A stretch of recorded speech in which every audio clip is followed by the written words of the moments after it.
அன்பார்ந்த பெரியோர்களே, தாய்மார்களே, all the eminent dignitaries present in the post-lunch session, which is generally called the graveyard session.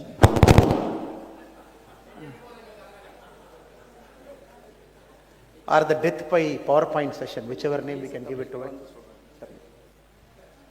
Generally the graveyard session or the death by PowerPoint session. I am neither here to bore you nor to give you a PowerPoint presentation, just to share some of my experience with the eminent dignitaries who are present here. We all know you are very high achievers. All of you are proven performers. You all run big businesses, big companies.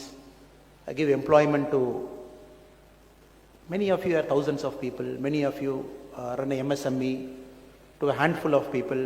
Many of you here make sure the firewood burns at somebody's home in the evening so that they get food. You are that kind of people. And especially this region, the Kongu region, where the South Zone conclave is happening. This is a very unique region when compared to the rest of India, where naturally formed organic clusters are here. Business people are like phoenix here, like a phoenix bird. Without anybody's support, on their own they have taken off for the last 30-40 years.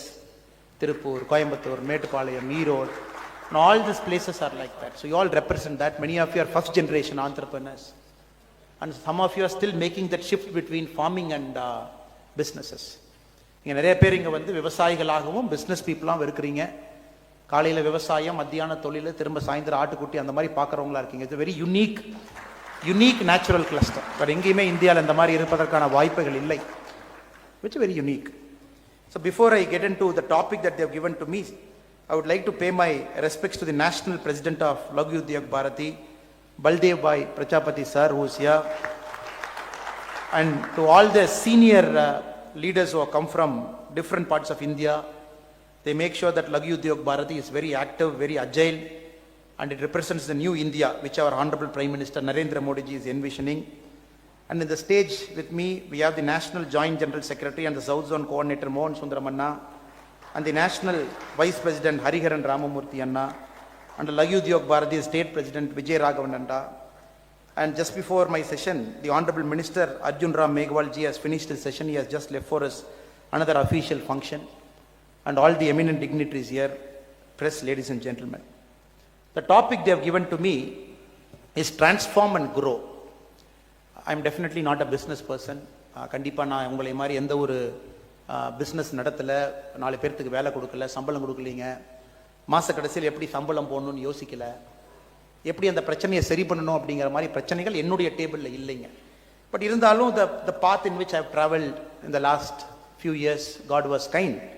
With that in mind, and me being a current politician in Tamil Nadu, so the vision of our government, the vision of our Honorable Prime Minister, I thought I'll give you some pointers.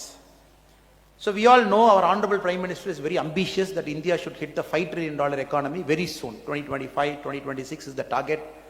We are at about $3.1 trillion economy. He wants to make it $5 trillion economy. And Piyush Goyal ji, in one of his speeches in Coimbatore, a couple of months back, he said, the first target is to hit 5 trillion by 2025, 2026. The second target is to hit 8 trillion by 2030. Then we should keep climbing up the stairs. Possibly when we hit about $8-9 trillion by 2030-32, we would become the 3rd largest economy in the world. This is the roadmap that he has laid out for all the entrepreneurs whom Piyush Goyal ji met recently in Coimbatore. He said this is the path. Now to hit $5 trillion economy, which is the near target, the Honorable Prime Minister and the government is very clear. MSMEs have to play a very crucial, in fact they have to play a very large role in making sure that happens.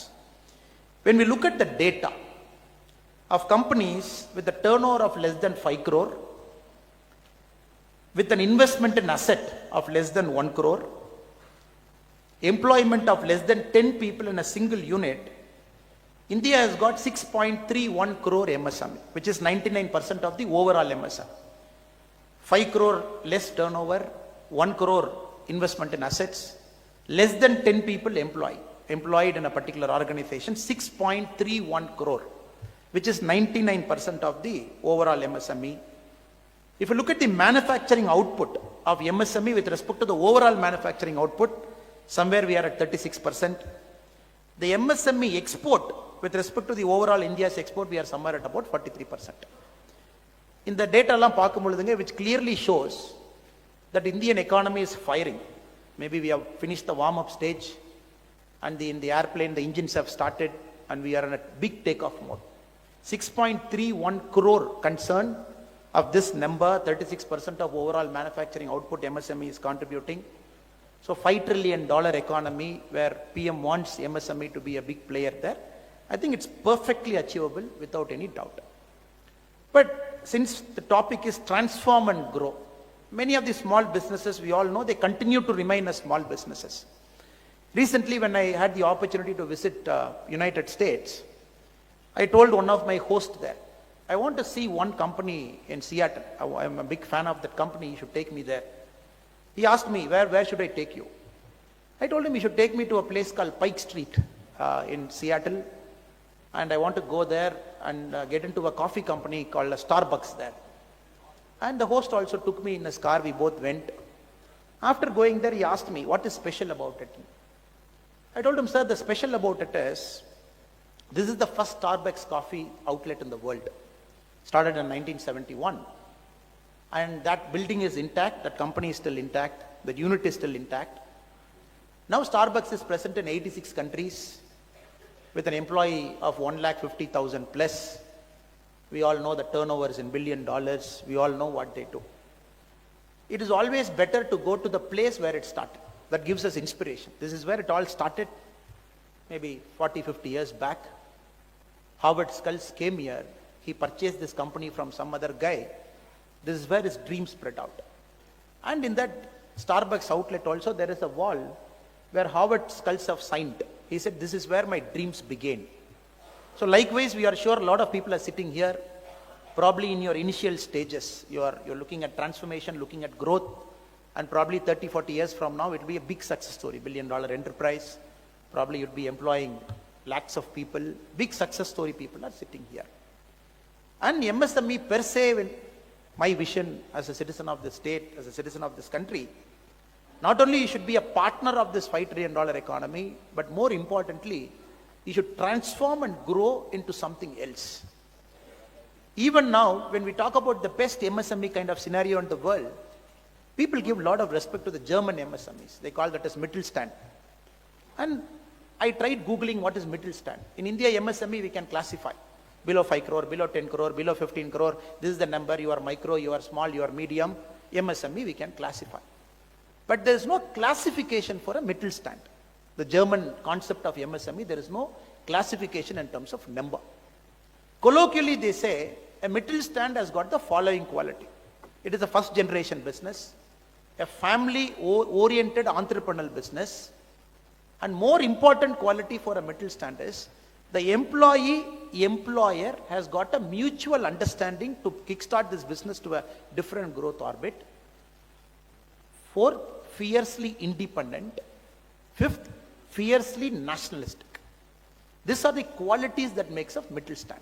So Mittelstand, German has got many big companies which call themselves as a Mittelstand. For example, Robert Bosch. It doesn't call itself as a corporate company. Robert Bosch, even today, it calls itself as a Mittelstand company. Because the 5 qualities it projects. The German way, the family way, it projects the employee and employer having a good bonding between themselves so that they wholeheartedly work with each other. There's no friction between the employee, friction between the management, friction for a pay dispute, friction for a pay rise. Now, colloquially, we say, okay, Mittelstand is like this. 50 million euro is their turnover, less than 500 employee. All these companies have got a Mittelstand character.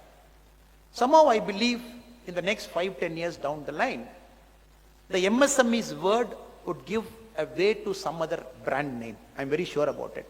Right now we are calling as MSME, which is a combination of some English words, which is a combination of some economical terms. Micro is this, medium is this, small is this. But I'm very sure in 5-10 years down the line, when some college kids comes out of an engineering college, for him the first passion is to start a company. In Coimbatore, in Tirupur, since we are here, the first passion is to start a company, to be an employer, not to be employed in some distant company. He wants to chase that dollars or something in Bangalore or Hyderabad or different parts of India, but homegrown homegrown enterprise, linked to the soil, linked to the area, linked to the modes and facilities of production. From there, create something that reflects value in where that company is located. Mittelstand does it. So my hope and prayer for the next level of transformation, maybe the first point I wanted to convey is, we should become very fiercely nationalistic. Very fiercely nationalistic. Yes, exports we are doing 43% of India's export, MSME is doing fantastic. But that is why Modi ji has slowly brought this Make in India. To get that product inside, to get that brand inside, so that we show this is the Indian way and the Indian brand. I think this is very important in our transformational journey, because the price tag of made in India, everybody is looking at it now. So this needs a lot of rethinking of how we do a business. Starbucks, again, if I go back to it, what interested me to a company like Starbucks is, that company is the only company in the world right now where a college going kid wants to work as a barista for 3 years. He wants to go back to a college. Starbucks takes care of your education. That is the only company. You can study, again come back, or maybe you can go out and do something. Or every single coffee they source is ethically sourced, branded. Ethiopia, it is not a blood coffee, civil war or strife or some fight. They go there, they do a market arbitrage pricing. They go and do an arbitrage thing and get a coffee at a lesser rate. It is all ethically 100% sourced from Kenya, Ethiopia and different parts of the world. So they maintain a certain quality to show this is the Starbucks way. And proudly American, proudly localized. Wherever they go, they want to do it. So my vision for the first level of transformation is, our MSMEs have to be proudly Indian. It has to be proudly Indian, and it has to be proudly global. இதை அடையணுங்கிறது என்னுடைய கருத்துங்க. ஏன்னா ஆத்ம நிர்பார் பாரதனுடைய மிக முக்கியமான நோக்கங்க. Tamil English கலந்து பேசுறேன். ஆத்ம நிர்பார் பாரதனுடைய மிக முக்கியமான நோக்கம், to make it proudly Indian, so that our product goes everywhere, people buy it, people take a lot of value from it. I was told from morning, a lot of wonderful speakers have come, amazing people. Somebody who has created the Vande Bharat for us, Grove Fugal chairman, Vembuji is here, who creates a company that is ethically great, maintains it small, maintains it agile, competes with some of the best global brands in the world. You got some of the eminent speakers who are sitting here. But all those people, when we look at the character, even Vande Bharat train, we are very proud about what he has achieved. But very importantly, it is all indigenized, 100% except the train's wheel, which has got a peculiar alloy property which is coming from Ukraine and Russia, I was told. Otherwise, every single thing is 100% indigenized. And people are looking at Vande Bharat. We are looking at time efficiency, the speed, the safety features, all inbuilt to it. Though Vande Bharat is a brand, but more uniquely what it stands above Vande Bharat is proudly Indian, made for India, made by India, where our Indian people are traveling. So this is the shift I think our Honorable Prime Minister is expecting without a doubt. And that is why when the COVID happened, 2018, 19, 2019, 2021, was a very tough year for a lot of you. The Emergency Credit Line Guarantee Scheme, ECLGS, if you look at the number of MSMEs that have got benefited in ECLGS, the data shows it is 1.36 crore MSMEs. They have availed collateral-free loans amounting to $2.32 trillion. The country as a whole, it has chosen to invest that money into an MSME at a tough time when we wanted ventilators, when we wanted oxygen cylinders, when we wanted extra bed, when we wanted to create that additional supply something.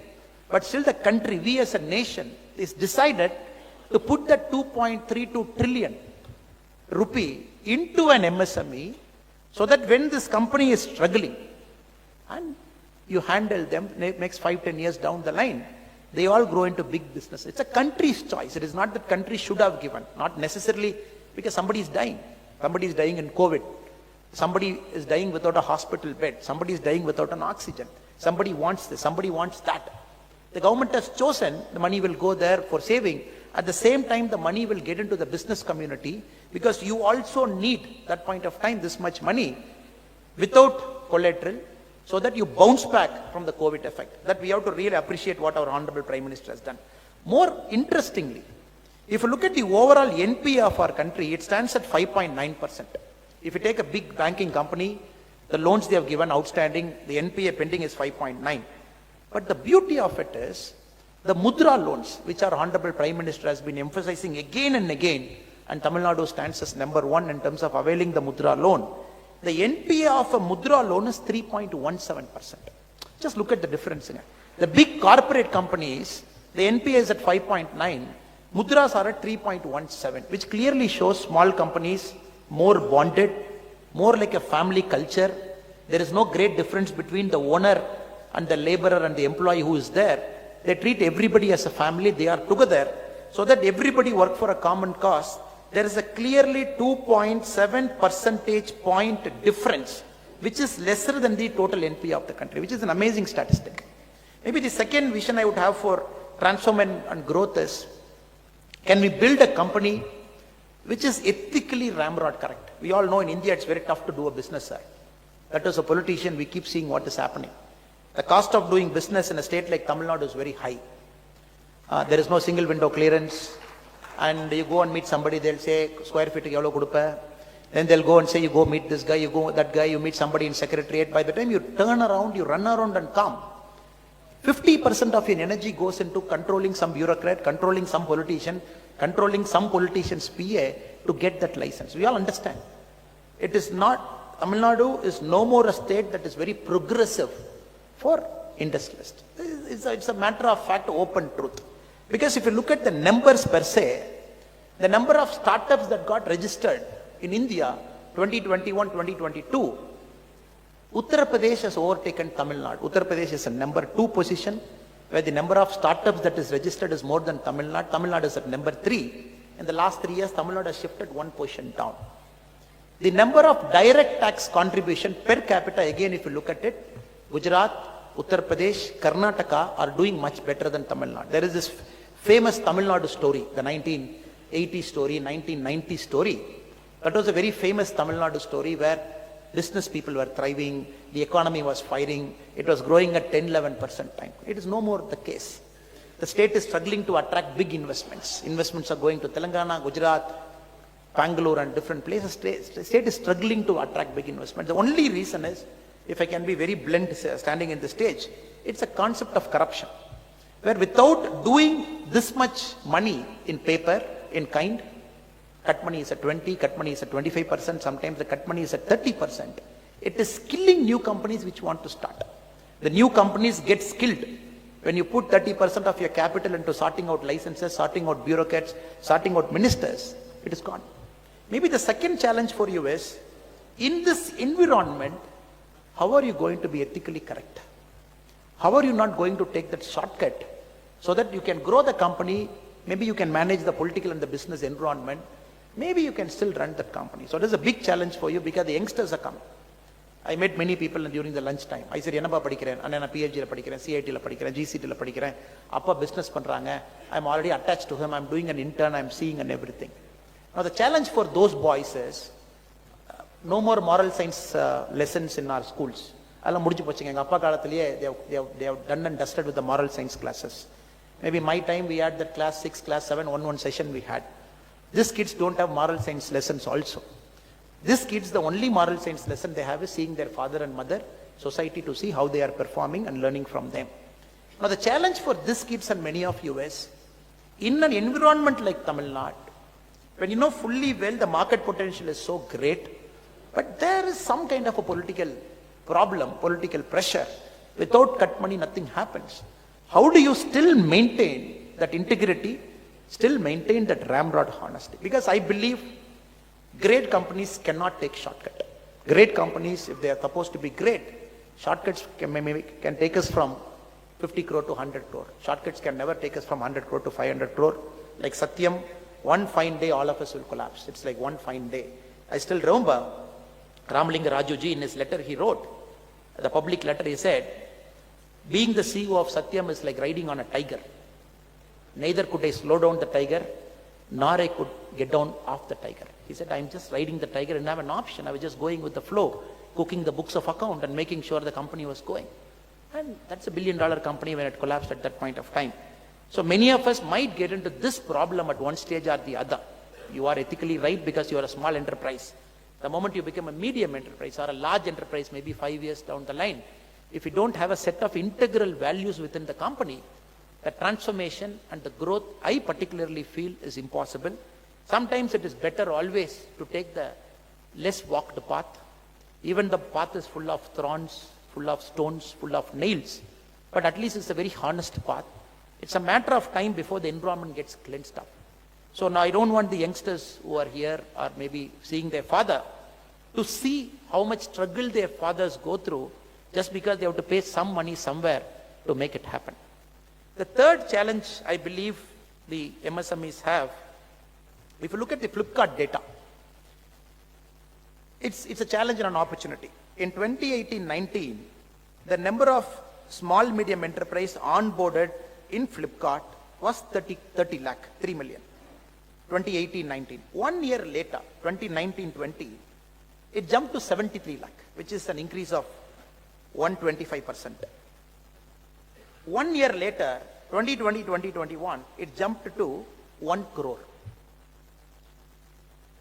Now, Flipkart has got close to 1.4 crore MSME onboarded. Now the challenge is digitization. We have started the company at some sort of time. Now digitization is ruling the roost. We got to get adapted to the new technology, the ERP solutions, whatever we are trying to do. Now are our employees adequately trained in a new business environment, operating there, hitting that $5 trillion target or hitting that $8 trillion target? What are we trying to do? I think the third challenge for us is to be enabling technology, being technologically agile, maybe going one step ahead of the curve so that we are fully oriented into the digital economy. We all had a very happy news. When the government of India, especially our Honorable Prime Minister, post the demonetization, he brought the digital economy mode. I remember some of the politicians from Tamil Nadu, including a former finance minister, he mentioned in the floor of the House in Parliament, our Prime Minister thinks everybody is intelligent. India is not made up of intelligent people. How can a grandmother use a digitized tool, maybe a Paytm, maybe a Google Pay, how will she lose? They cannot do. This whole thing would be a failure. Now that is the initial impression people had when Modi ji was giving a lot of push for digitization. April 2022 was a remarkable year for our country because first time the digital transaction in our country, within the country, it crossed 10 lakh crore, first time. After that, every single month, we are about 10 lakh crore. Now in G20, one of the important component our government of India has kept in G20 year is telling the other G20 nations when they come to our country for the whole year, the success of India's digitization strategy. How did we build a wall, a fulcrum, a pakka blueprint, so that everybody is linked everywhere, bank account is linked, it is verified by an Aadhaar, the money comes seamlessly from Delhi to somebody's account in a small village in Karur. If it's a farmer, he gets 2,000 in a click of a mouse.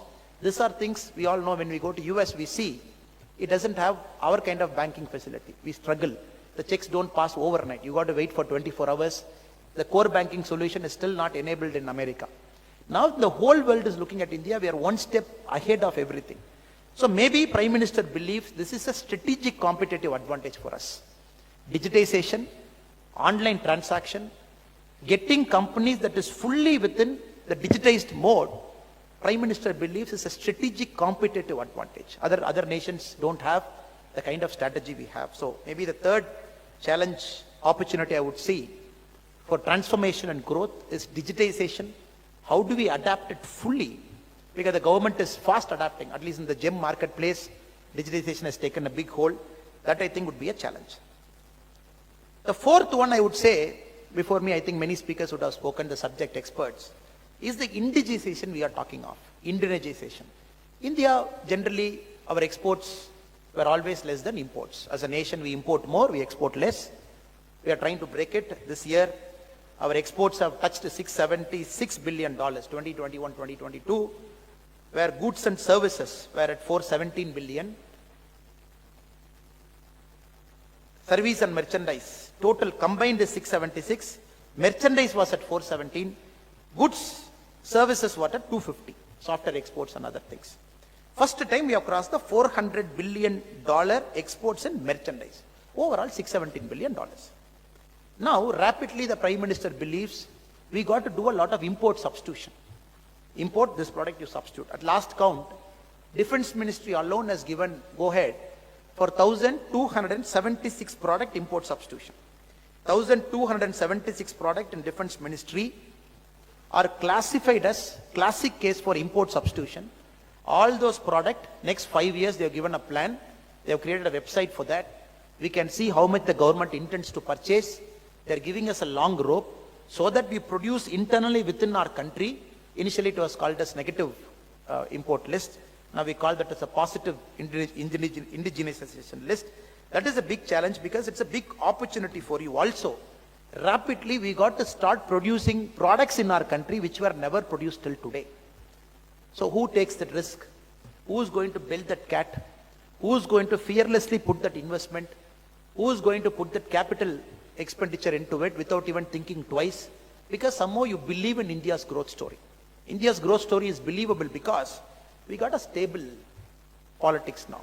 We got a stable prime minister. The whole thing we are talking big numbers, we are talking of 5 trillion, we are talking of 8 trillion, sir, is only because the politics is stable. Only because the government is stable. Only because 2 continuous times the government is in a majority. Only because 2024, we are expecting it will come with much more bigger majority. So this will help all gentlemen who are sitting in this room that we got a very stable country. A stable country can only plan. Now 5 years later we are planning. 1,276 products, Ministry of Defense, you manufacture locally, you substitute it, we are up for it. This is a great opportunity for transformation where you take that extra risk. You put that money. We all manufacture a product that was not yet manufactured till now because this is going to be India's century. That is the belief we all have based on the available metric. IMF generally doesn't give a certificate for a country. When India was supposed to grow at 7.1%, IMF made 2 statements within a single statement. They mentioned India as the only bright global hotspot. This is the statement they made. The follow-up statement IMF made is, this is not possible because of luck. This is possible because of policy intervention over the last many years. We have to see the both statements combined. They said not because of luck. Oh, the country has got 135, 139 crore people. It has got the largest middle class in the world. You manufacture any product, put it in the market. There is a Kupusami or Murali or somebody who will go buy that product and your product will sell. IMF didn't mean it. IMF said it is the only hotspot because it is growing at 7.1% for its base. Second, because of the policy intervention that were crafted over some years, Make in India product, Atmanirbhar Bharat, one district, one product. Now if you look at the one district, one product, again states like Tamil Nadu have lost it out. 16 states, after the introduction of one district, one product, have tripled their exports. 3 times they have increased their exports. 16 states. Andhra, Bihar, Chhattisgarh, Gujarat, Haryana, Himachal, Jharkhand, Karnataka, Madhya Pradesh, Maharashtra, Punjab, Rajasthan, Sikkim, Telangana, Uttar Pradesh, West Bengal. 16 states have tripled the exports of products, one district, one product. They have made each district as a particular export hub for one product. But Tamil Nadu has increased it by 2.1 times, not 3 times. This also we are seeing it. On major potential, we are going more local. And each local product, not only that, each railway station is one railway station, one product, one district, one product. So lot of things as a policy level, the government of India, especially our Honorable Prime Minister, has brought it. That is why we are seeing this economy in a firing mode. Nothing has happened by chance. Nothing has happened by chance. You all know you are the most hardworking people there. Because of your hard work, combined with the government's effort, combined with the visionary thinking, combined with the larger platform that you are seeing. So the hope and prayer is, if you look at companies like Reliance, every rupee Reliance generates or an Adani generates or a Tata generates, it is not a rupee for that company. It's a strategic asset for the country. When any disturbance happens to all this kind of companies, the nation gets disturbed. That is why some of the nations, they maintain big corporations. 2.5% of GDP, 3% of GDP. Some corporations are 4% of GDP. They take care. So every single penny these companies earn are a national strategic asset. So likewise, every single penny an MSME earns, the MSME earns is the country's productive asset. Only with your 10 rupee, with your 100 rupee, with your 1000 rupee, the leapfrogging can happen. One is a strategic asset. We can weather the global disturbance, we can weather some global tailwinds, some war, 2-3 wars we can weather with the kind of big companies. But without you, the nation's productive asset is lost. So all the crores, more than 6.3 crore MSME situated in different parts of India, employing crores and lakhs of people, you are the India's growth engine. All, maybe from an outside perspective, I would say is, you should attach yourself to India's growth story. You should believe in India's growth story. You should be a big supporter of India's growth story. And you should take risk along with it. You should not play safe. That is my suggestion to you. They say small risk, small aim is a crime. At this point of time, when everything is suiting India, in the next 25 years, when the Honorable Prime Minister called this as Amrita Kalam till 2047, maybe we have US first, we have China second, we have Japan, we have Germany. We have just overtaken England to be the 5th largest economy in the world. We just got 2 more countries to catch up. They are maybe $1 trillion, $2 trillion ahead of us. Once we catch it, we have China and US above. The Prime Minister's ambition for the next 25 years is overtake everybody. Overtake everybody. Overtake everybody. Overtake everybody. 200 years back, we were ruled by East India Company. Now, East India Company is owned by an Indian. We were ruled by British Queen 150 years back. We have overtaken them. Dutch, they came here as trading partners here and there. Now, if you look at Dutch, they are the 19th largest economy in the world. India is 5. We are slowly inching, firing 7%, 8% growth. Very soon we will reach 4. Very soon we will reach 3. So this much potential is there. There is no need to be afraid. A stable government. Gone are the days where every 2 years you will have a prime minister. Every state government is not in a better majority. Anything might collapse. The central government uses 356 at whims and fancy.